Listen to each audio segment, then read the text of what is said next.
Hi everybody, this is Lainey at Hilltop Home Place. I have other things I could do videos on right now. I'm kind of working on a couple little things. I'm doing something for my grandkids that I just thought might be interesting for me to show y'all that I'm working on. But I've kind of put all that to the side right now for different reasons, not just because I wanted to talk about the devastating Hurricane Helene, but not just because I want to talk about that, but I felt like that if I don't just speak about my thoughts on all this, that I really can't move forward with other things. And I really feel not right posting other things right now, just of me doing other things around the house or gardening or building or cooking, or I don't want to talk about all that. My heart just day in and day out is with everyone that was in the path of this storm. It is devastating what all we're hearing coming out of North Carolina, Tennessee, South Carolina, Georgia. That's the problem. Georgia and Florida sometimes are being missed in some of this because of the terrible devastation in the Carolinas and Tennessee. And that's normal. That's just the way it is. When Hurricane Katrina hit us here in Louisiana and the Gulf Coast of Mississippi and everywhere in Alabama, it was devastating, but the initial hurricane just decimated the Gulf Coast of Mississippi. A day or so later, the levees broke in New Orleans and New Orleans flooded, and that's where all the attention went. It kind of came off of the people who had been decimated all along the coastline and even inland. And so the way the news cycles work, the way people's attention spans work is on the worst parts. And so a lot of attention is being paid to North Carolina and Tennessee, which is so needed. Oh my God, it is so needed. But we also tend to forget sometimes about the people that have damage in other parts, like on Florida, just decimated towns and decimated areas, and it's horrible. And then from what I'm hearing is there is flooding and decimation in Georgia in different parts too. South Carolina got hit really bad. A lot of things just got tore up. And then it moved on in to the Carolinas, North Carolina and Tennessee Valley. I'm hearing reports from Virginia and different things like that. And it is just terrible. It's just terrible. I did a video a few weeks ago when Louisiana was looking at Hurricane Francine hitting us. It did end up hitting, but it moved eastward, and I didn't end up getting the worst part of it, thank goodness. But other people did get some damage, but nothing like Helene. But when I made the video about me preparing for Hurricane Francine, I remember saying that just because you live inland, don't avoid paying attention to these hurricanes, because sometimes they come through us as a hurricane and they'll go into the heartland of America, even if they get downgraded to tropical storms, or even if they become just a violent thunderstorm. Sometimes they can do more damage in these mountainous areas with landslides, with floods and everything. And I hate it that that's exactly what happened with Hurricane Helene. That's exactly what happened. It did bad damage in Florida. It did all kind of damage, but it wasn't finished, and it went on a track. And I haven't paid attention in a day or so, but it might still be doing things in other parts of the northern part of the United States. I don't know. My thoughts and my prayers and my heart is with everybody. We have experienced things down here in Louisiana in my lifetime that have been tragic, and we have had people die, and it's not been good situations. I personally, for whatever reason, have just not had my house blown down by a tornado, by a hurricane. I've not had my house damaged in a flood, much less be swept away in a flood. And I'm filled right now with a grateful heart that I can sit here and tell you some things, fixing to just share some experiences with you. But I can sit here in a position of not having lost my house, not having lost a member of my family, not having lost thousands of dollars worth of equipment, cars, possessions, everything, and then needing assistance to live until I can get back on my feet again. I've never been in that position. But I've lived through the effects of all that. I've lived through bad hurricanes. The most notable around here was Katrina. We've also had others in my lifetime that have been terrible too, especially like Andrew that hit in 1992. It had decimated Florida and then came knocking on our door and came right up through where I live. The eye just went a little bit west of us. And it's terrible. In Hurricane Katrina, a lot of things happened. And I think I'm going to share things from that, but I'm not just sitting here today to tell you a story about Hurricane Katrina. I'm trying to show some different levels of things nobody expected. Hurricanes blow through. You think we need to cut trees. We need to get lights back. We need to get maybe our water back if the water went out. And you just kind of clean up. You know, you think to yourselves, clean up. If your house got a tree on it, of course, that's another level of cleaning up. But we think, you know, okay, things are going to start working. Chainsaws are going to come on. You're going to just start cleaning up. And then you're in a situation where it's not that easy. It's not that easy. Yes, you took this big wham from a hurricane. Yes, the damage was horrible. But you start realizing how hard it is to get help, how hard it is to get chainsaws running and gas for the chainsaws and volunteers to help, because not too many people can go out and do all that cleanup alone. It's too much. And then when you add layers onto things, around here where I live in Louisiana, it was wind damage. Over to the east of us on the Gulf Coast of Mississippi, it was tidal surge. On the southern Louisiana too, to be honest with you. It was the tidal surge, that surge of mud, sand, everything that just washed through people's homes. It was horrid. It destroyed buildings. I was in June 2005, I was in a condo in Pass Christian, Mississippi that was at least 2 stories high. It might have been 3, but it was at least 2 stories high and was a big condo with different wings to it. The entire condominium 2 months later was in the Gulf of Mexico, down to the slab. I rode out and looked at it afterwards a few months later, and there was nothing there where we had just been staying. So these tidal waves come in, these storm surges with these hurricanes, and they just take everything back out in the Gulf with them. And then a lot of times they leave mud and debris in your homes, snakes, alligators. It's horrid. It's different levels that you can't prepare for. Who can put up enough food? Who can put up enough water to survive their home being leveled and their land being nothing but debris and mud? What good did that food do you? You can't prepare for that. I hope you would have got out with your life in situations like that, but I know that's not always the case. Katrina took the lives of a lot of people here along the Gulf Coast, and it wasn't because they were not prepared. I mean, people were doing due diligence, boarding up, getting ready, gassing their cars. A lot of people left. A lot of people had ridden out so many storms that they felt like they could handle this one. And then it just busted wide open. It was horrible. It was a horrible couple of days. And then what happens is you don't realize how bad it is because the communications are down, just like what's going on in North Carolina and Tennessee and everywhere right now. The communications go down. So then people are just in a stupor. The ones who are experiencing this awfulness, they're in shock. A lot of people literally walk around in shock. Their bodies are in shock. They don't understand what they're looking at because all their visual markers of their neighborhoods are gone. Their towns might be gone. They're in shock. And I know that's got to be what's going on up there in the Carolinas and in Tennessee and everywhere else that there was destruction. You lose your moorings. You don't really, everything that gave you comfort and peace because you knew it was a place you belonged can be just wiped out.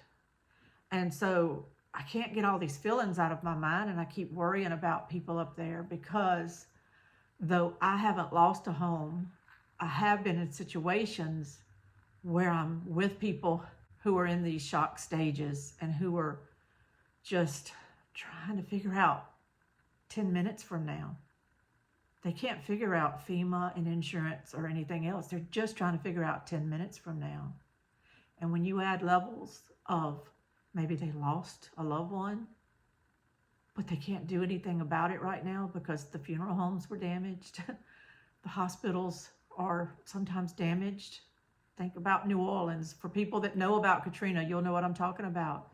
Hospitals in New Orleans were helicoptering patients off the roofs because they were flooded, because they were in dire straits. They had no backup generators. All their generator systems flooded because a lot of them were kept in the basement where you keep a lot of the things you use to maintain buildings, and all of that got flooded, and it was horrid. And we were sitting here. I lived at the time only 60 miles from New Orleans, just 90 miles or so from the Gulf Coast of Mississippi. And it took a few days for us all to start realizing what was going on. Even after we heard New Orleans dam, the levees had broke. What does that mean? You know, what does that mean to us? We don't live around a levee system where I live. And we didn't really understand, what does that mean? And it took days for it all to roll out, and for people who had evacuated here with just enough money to get through a couple of days of a hurricane to all of a sudden be hearing on the radio, New Orleans is closed. Don't come back. Enroll your kids in school. Stay wherever you're at. Find somewhere to go. You can't come home. And people were being told that on the Gulf Coast as well. In certain areas, I think they were letting people try to get to their homes, but it was horrid. Roads were impassable. They had to let electrical people try to work and do things without having traffic and people. So a lot of times people were just shut out for a while. And what did it matter anyway? They had nothing to go back to. It was horrible. And I think that that is what these people are going through right now up there. And it's not even to the assess the damage phase up there. I think from what I'm hearing on X, there are still people that have not been found, contacted. They may be alive, but nobody can get to them. They may have perished, and there's no count yet on the ones that may have perished because the communications are so bad that people can't check on their parents. They can't check on their sons and daughters. They can't check on everybody because they can't reach them. So they're in that phase of completely not knowing. And that's horrible. That's a horrible purgatory. It's just a horrible purgatory to live in when you can't reach a loved one. And I have every bit of respect and sympathy for everybody going through that right now. And that's why I can't just sit on here and do a video about, you know, my newest, easiest recipe. I just can't do it because we've smelled those smells here of damage, and we've seen the shock, and I know what's going on there. I don't mean to be too negative and all, but I know what's going on in these situations, and it's not good. A lot of people going through Hurricane Harvey over in Texas, they'll understand what I'm talking about. There were just people you couldn't get to quick enough. There were just people that had to ride out horrid situations. And it's not all about FEMA. It's not all about the government. People, it's about us. I'm hearing a lot of pushback right now about FEMA, about the government and all, and I'm not going to comment on it in terms of their situation because I don't know. My eyes are not there. My feet are not on the ground. I'm in South Louisiana. I'm not there. I'm not in Florida. I'm not in Georgia. I'm not in South Carolina. And I'm definitely not up in Appalachia. I'm here. And so I can't tell you what FEMA truck's going down what road. I can't tell you who's been helped by Homeland Security yet. I can't tell you what governor's declared what because I don't know. I'm not hearing a lot, but I don't know if that's accurate. So I'm not going to pile on to that dog pile right now.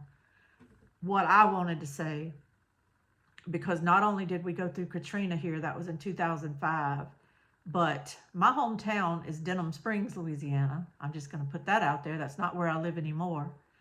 But my hometown was Denham Springs, Louisiana, which, if you want to Google it, was the epicenter of what we all call around here the Great Flood of 2016. And it wasn't just Denham Springs, Louisiana, believe me, but we were kind of the epicenter of a lot of stuff. My whole parish just about went underwater. My daughter's house went underwater. My mom's house went underwater. My uncles, my aunts, my church, my beautiful, beautiful church had 1.5 feet of water in it. My banks went underwater. All our fast food restaurants in town went underwater. It was horrid. People I know, people I went to school with and that I go to church with were swimming and grabbing onto tree limbs to keep from being washed away in currents. It was horrid. And everybody, if you sit down with them and talk to them about it, they just want to talk. They have stories. And I remember right before Hurricane Katrina hit in 2005, literally a couple of days before, I went to Mass. And our priest was saying that one of the best things you can do after this hurricane hits, because we knew it was fixing to hit us. I think it hit on a Monday, and I think I'm hearing this at Mass on like Saturday afternoon. And I remember him saying, listen to people, let them talk. If you're hosting people that are evacuating, let them talk. Listen to them. And I want to repeat that now, because those words not only resonated with me to like, okay, I'm going to do that. I'm going to try to do that if I'm around anyone that needs to talk. And what I didn't know at the time was I was going to be at the epicenter of people needing to talk. Because at the time, our family owned a small business and we sold sporting equipment and all, but we also sold school uniforms. And we had been lucky enough to go to a buying show, one of the big national buying shows. We were in a buying group, and we had been fortunate enough to have entered our names in a drawing and won the drawing, and we had won $25,000 cash. And that was a big deal. That was a big deal. But it wasn't just cash to put in your till. What it was a sporting goods conference. So they wanted you to take the money and find a project to do in your community that had something to do with promoting sports, like maybe sponsoring a brand new set of bleachers for a ball field or something like that. But our budget was $25,000, and we had to spend it by a certain amount of time or we would lose it. And it had to be like something community oriented. We had to promote it. We had to document everything. We had to put together a book, to be honest with you, to present at the next buying show, showing what we did with this money and everything. Well, then Katrina hit. While we knew we had the gift of the money, we hadn't figured out a project yet, and Katrina hit. And I was sitting at my house a day or so later. This was when they were announcing that New Orleans was flooded and don't come home and enroll your kids in other schools. And all of a sudden, a light just went off. And I called my dad and I said, what if we just tell that buying group, forget about the sports. These people are coming into our parish to enroll their kids in school and they don't have anything. Why don't we give away school uniforms? Why don't we ask them if we can use that $25,000 to give away school uniforms? And if you've been in retail, you'll know that $25,000 up front can buy what would retail at about $50,000 worth of uniforms. And when you're talking about shorts that were costing $8.99 and shirts that were costing $10.99 or whatever, $50,000 can go a long way. Back in those days, $50,000 was going to put a whole lot of uniforms into cycle for some of these people. So that's what we did. We had a small store that didn't have a huge parking lot. But I compiled a letter. We sent it to all the principals in our parish and just said, if you don't have the funds, if you get too many kids enrolling, give them a copy of this letter. The principal would sign the letter, and as long as those people walked in our store with that letter, no questions asked, we would give them a top, a bottom, socks, a belt, whatever they needed to get their kid going in school. And we always did things according to what we thought people needed. Some people got a little more than that. Some people just would tell us, I have a belt, I have a belt, I don't need a belt. I was always amazed when we did that at the humility of the people that came in. They couldn't believe that they were going to get it for free, for one thing. And then they always were looking to kind of see, what's the catch? What's the catch? And we were like, there's no catch. Here you go. Here's your receipt. All you need, the receipt would say 0. They didn't know anything, but it would give a receipt because we had to run it through our inventory so that we could keep up with our inventory. So we had to ring them up. We were just ringing them up and overriding everything with $0. So we would put their receipt in their bag and all, and tell them, you don't have to do anything. We don't need they would want to show us IDs and everything. And we're like, we don't need all that. But what my point for even talking about that is, I had people in there from everywhere, from shores of Alabama, Mississippi, New Orleans, everywhere. All of a sudden, we're in our store. And all of a sudden, I was seeing the damage, the true damage from this hurricane, which was the psychological damage, the tears, the tired parents, just exhausted. Because either they had been lucky enough to get some kind of hotel and were able to pay for it. This was before FEMA was kicking in, y'all. There's a grace period where nothing is going on except what we can do for each other. Forget FEMA, forget the government. That'll roll in later. Right now, the North Carolina and Tennessee and everywhere are in this right now. They're in this grace period where nobody's lining up to hand out all kind of checks right now. Everybody's getting organized. Everybody's trying to figure out what to do. And in this grace period, I want to say that there is a lot you can do. Get creative. If your business is anywhere near there, and I mean up to 100 miles from there, get creative. What can you do? We were a sporting goods store and sold school uniforms, so we did that. But while all these people were coming in, and we were flooded. We were flooded with people. I've never met so many different people in my whole entire life, of every walks of life coming in, because they had to get their kids in school, because to be honest with you, they couldn't even feed their kids at this moment. A lot of them, debit cards weren't working, which is always why we tell people about prepping to please have some cash on you. Debit cards, credit cards, and all don't work in these situations. So we're talking to people here who are sleeping at the Walmart parking lot. They're I don't know where they all were. They were on cots at some of the churches in our town and other towns too. Everybody that could help was opening their doors. Our high school gym was full of people. And they just needed, after a few days, they needed a reprieve with their children. So once our schools were able to open, and it wasn't quick, our schools were closed too for a little bit. And once the schools were able to open, though, they needed actually somewhere for their kids to go because they were so exhausted. And they were just wanderers. And that's what's going on in some of these hard-hit areas. Those that were blessed to survive this are going to be wanderers for a little bit until peace can come over them with some type of settlement to even temporary of their situation. And so I want to say to everybody that's wondering what to do or whatever, all I know is from my experience with talking to people and listening to their stories is they're tired, they're confused, they're in shock. And the least little thing that you do for them is so appreciated. And I know that people know that.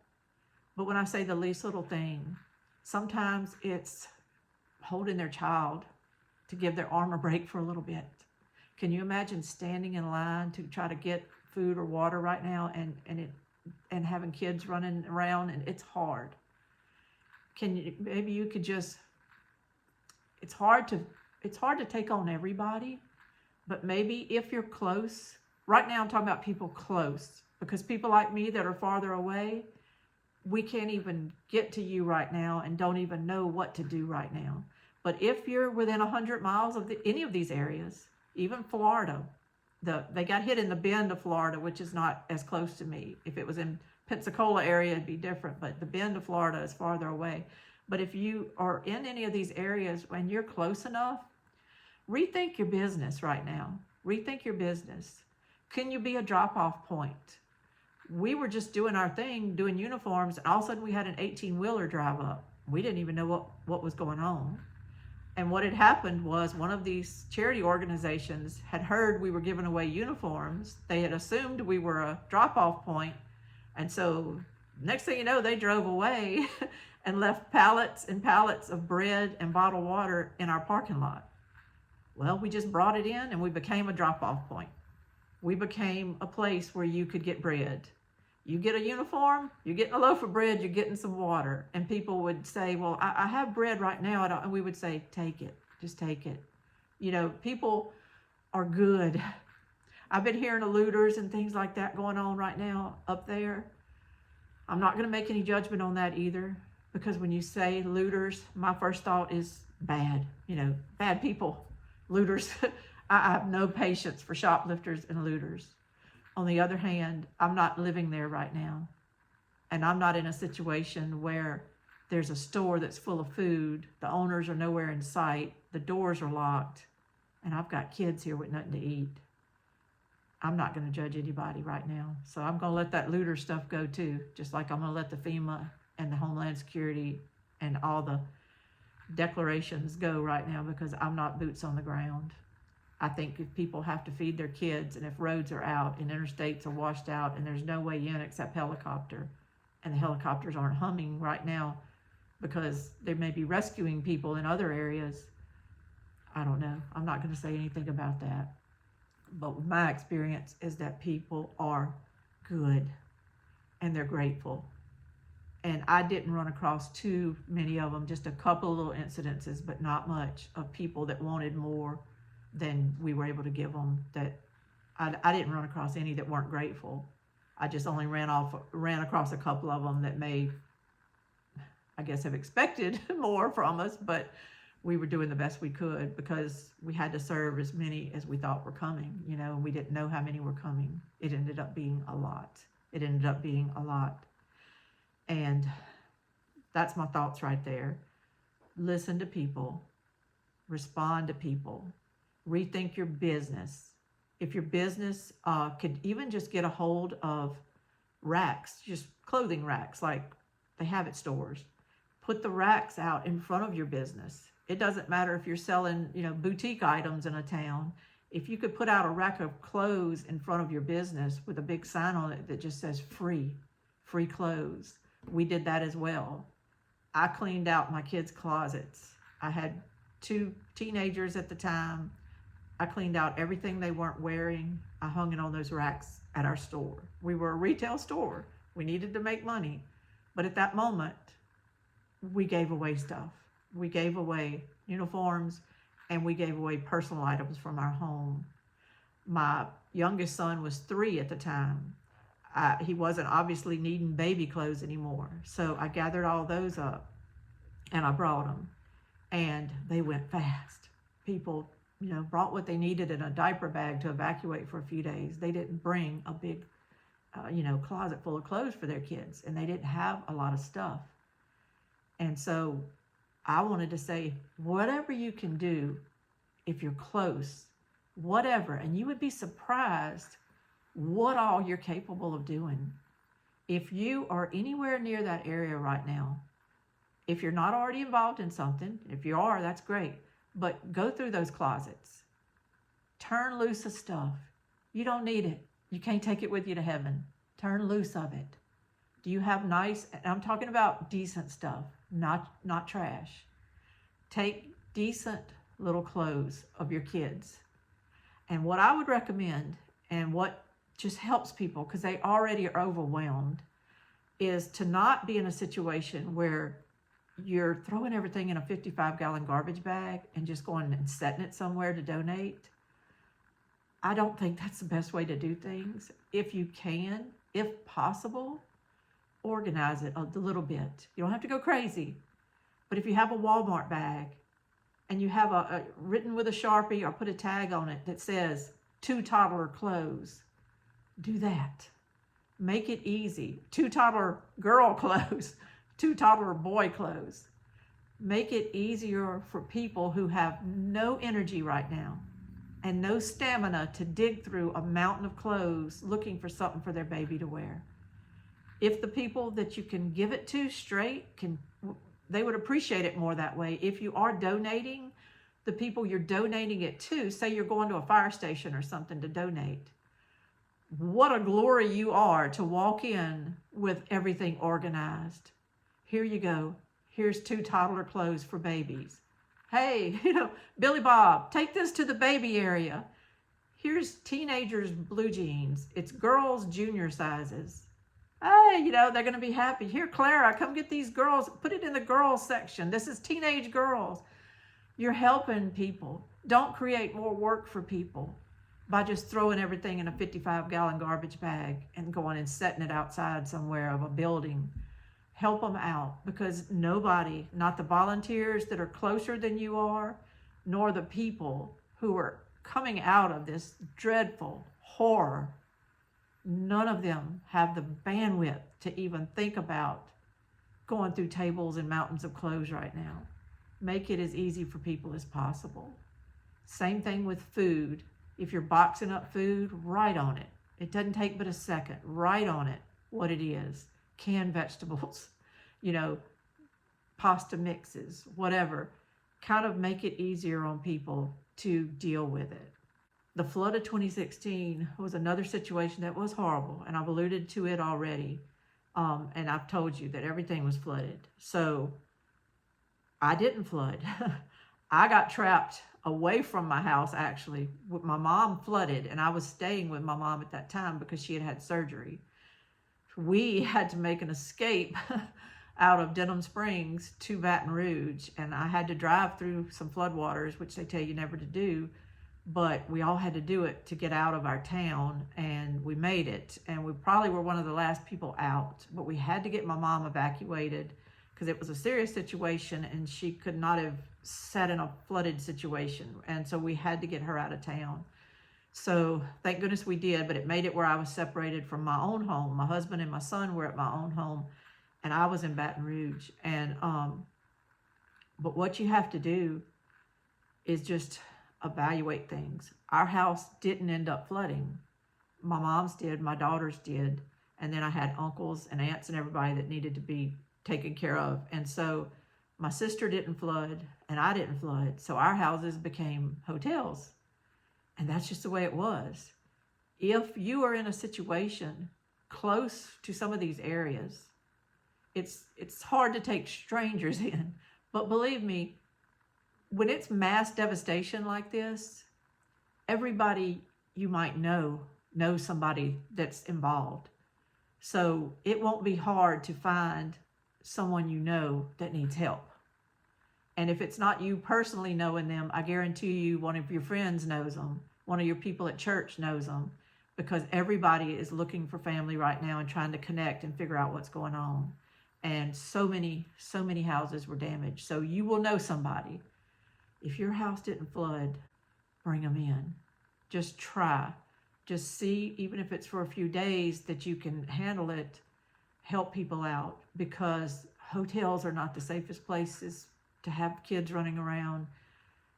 Things just, I don't even know that there's tons of hotels around there, and the ones that were there are probably damaged. So we're talking outer areas. So if you live in these outer areas, put the word out. Put the word out to friends, to people at church, that I can take 2 people. I can take a family. I have 2 bedrooms available. I have a fold-out couch. And you would be surprised at how needed the simplest things are like that. You don't have to spend a ton of money. what you have a lot of time is what people need. They need a place to lay their head. They need a place to get their kids out of the heat. They need a place for their elderly parent to get to until they can get there to get that elderly parent. A lot of people live out of state and they're trying to figure things out. It's chaos. If you can bring some type of stability and peace to anybody and get them out of that chaos, do it. If you're a church in that area and you haven't thrown open your doors wide to Christ and let people come in the church for solace, to help, I don't know why not. Why would you not? Every church, and I'll just go ahead and throw in mosques and synagogues. I don't know what all they have in that area. But if you're there in that area, I'm sure you're already doing it. I'm sure I'm speaking to the choir. But just please do something. Allow people in your church to open the main halls, open some of the classrooms, open some of those Sunday school rooms that haven't been used, and set up temporary housing. This disaster is going to take everybody really in the country to help out.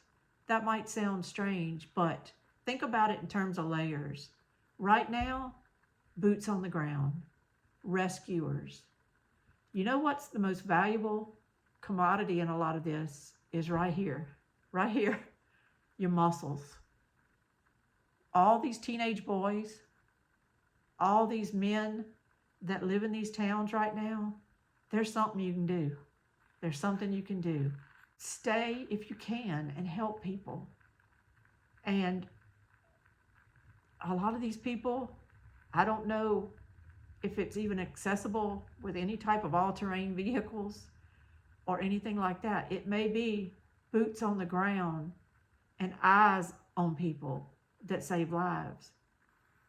It may be climbing through terrain that's not great right now. But people need to be doing these things. People need to be doing these things. And they need to be helping in the most intimate way possible to get to some of these people who are in sections that are inaccessible. We can do that. We don't need to wait on FEMA. We don't need to wait on the National Guard. I heard they're gone anyway. I've heard a lot of them are sent overseas right now. What we need is the people closest in the area right now to do everything they can, and they probably are.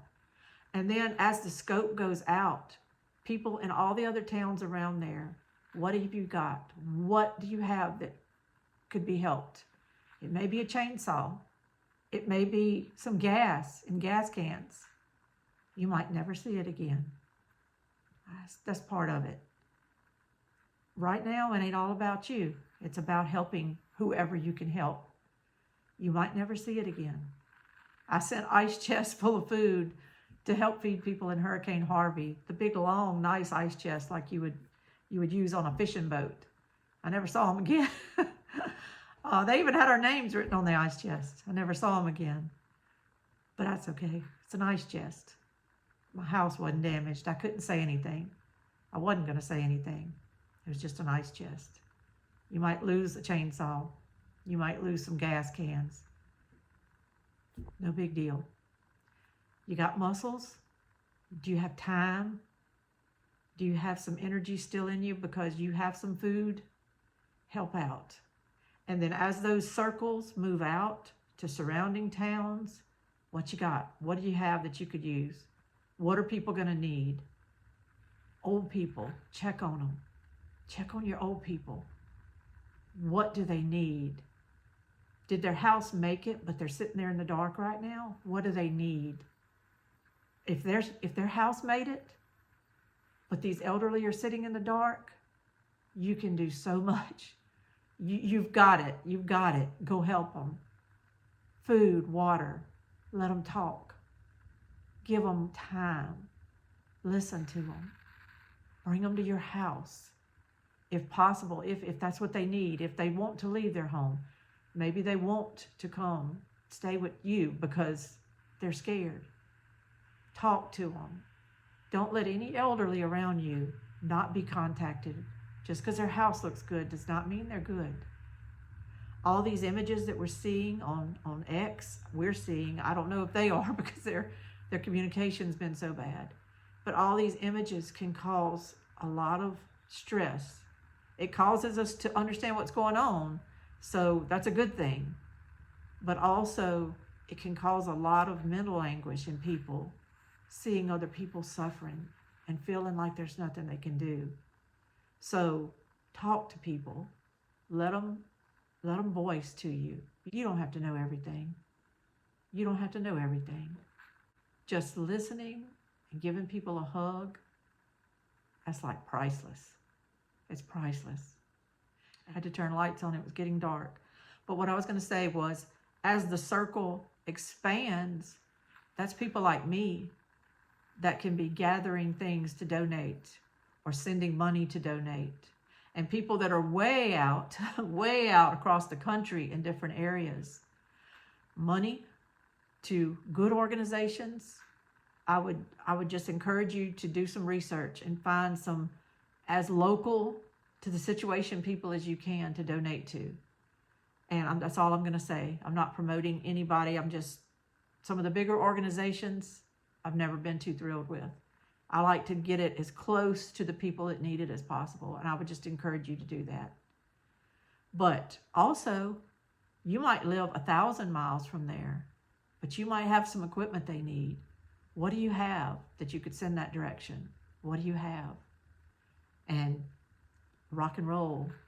Try to find out if you have a piece of equipment they might could use. I'm also thinking of these big industrial lights like you use on job sites, like road crews have at night so they can see while they're working. Do you own a place that rents those? Can you donate some of those? Can you find out different things that people might need? They might be weird things that you don't really understand that people might be needing right now, but you might be sitting on something they desperately could use. Think about what you might need to get your property back in some type of order if it had had a debris landslide come through it. And just try to put yourself in those positions and try to figure out what you would need. You're in shock at first. You need time. Things need to dry out sometimes before you can bring in equipment. But as it rolls out into the weeks and months to come, there's going to be layers and layers of things that will be valuable to those people to get their lives back in order. And so while your work might not be needed right now in the midst of their rescues and stuff, you might be needed when things are drying out a little bit, and you might have some skill or some equipment that can come in there. I'm not going to go into tons more detail because I think you get my drift, and I think people are smart and they know kind of what's needed to be donated and all. I've heard a lot of good ideas about just practical things that need to be donated, and I'm all about it. I'm with it. But I just wanted to throw some thoughts out just from my life and my experiences and just seeing the fallout from devastating events.